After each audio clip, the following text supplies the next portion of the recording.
Hello po sa inyong lahat. Today, i-share ko po sa inyo kung paano gumawa ng burong tilapia na isda. Ayan, ng Pampanga. So, madali lang po ito. Step by step ko siyang ituturo sa inyo hanggang sa pagluto natin. Ito po ay kanin lamig. Ayan. Sinayang ko po to na malambot siya. Na malambot, hindi matigas yung kanin. At ngayon, pinalamig ko na siya. At ito po yung ating mga tilapia. Tinanggalan ko ng mga tinik. Ayan, binoneless ko siya. So, and then, pinatuyo ko po siya. Ang saulang po nito ay asin. Ayan. Isang kutsarang asin, lagyan po natin yan, tilapia. At ito pong isang kutsara na to para dito sa ating kanin. So, ngayon, mix lang po natin to.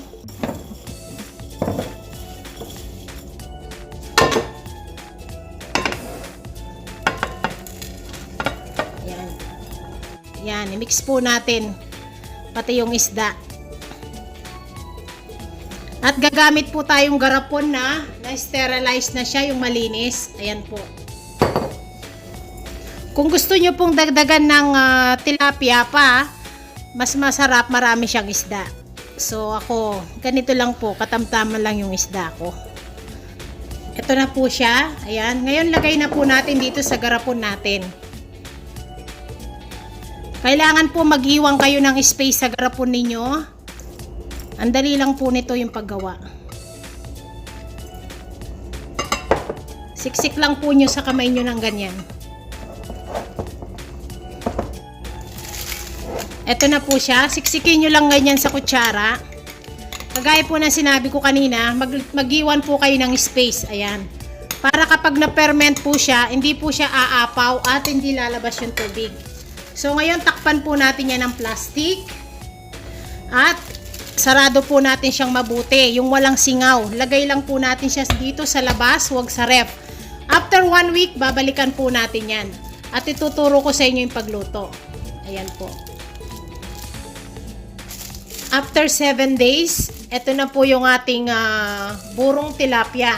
Ayan. So, 7 days na po ito. Ngayon, buksan na po natin siya para po makita ninyo. Ayan. At igigisa na po natin yan. Ayan na po yung kanyang texture. Ito na po. Lagay natin dyan. Ayan. Malambot na po. 7 days lang po yan. Ayan po yung kanyang texture. Hanggang 10 days pwede po yan. Para lalo po siyang mas sumarap. 10 araw pwede po. Ayan po, ang ganda po ng pagkaburo. 7 days lang po to. Sundin nyo lang yung procedure natin. At wala siyang amoy, siya'y mabango. Kung ayaw nyo muna po siyang lutuin, pwede nyo siyang ilagay sa ref. Bukas nyo na siya lutuin. Kung pwede, gusto nyo naman, ngayon igisa na. Ayan po. Ang lambot na. So, mag-start na po tayo. Ito po yung mga sangkap ng ating buro. Ito po ay luya, kamatis, onions, at saka garlic, at saka magic sarap. Kung ang asin po ay tatansyahin nyo na lang kasi may asin na tong buro natin. Pag malapit na siyang maluto, tansyahin nyo na lang yung kanyang alat. At ang ating oil syempre. So ngayon, tara maggisa na po tayo.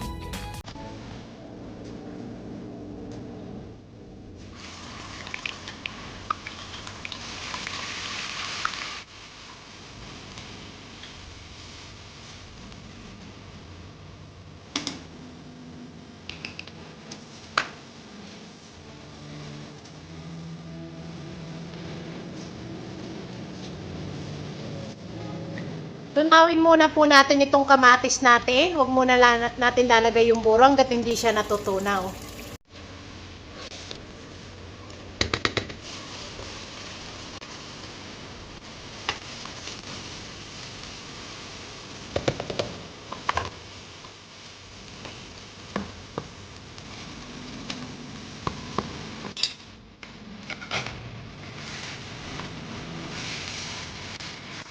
At i-medium fire lang natin siya ngayon.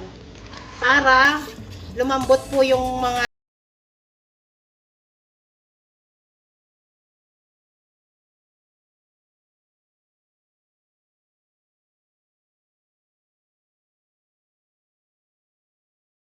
siya para hindi siya dumikit. Ayan po yung kanyang texture.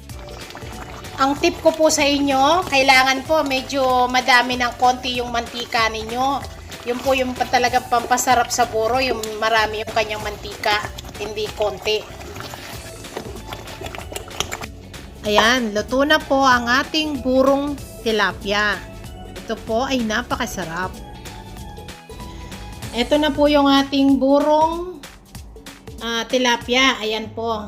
Ayan, napakasarap po nito. Kung meron kayong mga gulay, ano ninyo, ihaw or ilaga ninyo. Ayan po. Ang tip ko po sa inyo dito, kailangan po yung kanin na gagamitin nyo malambot. Huwag po yung matigas na kanin. Mas maganda po yung jasmine rice. Ayan po siya. Okay, salamat po.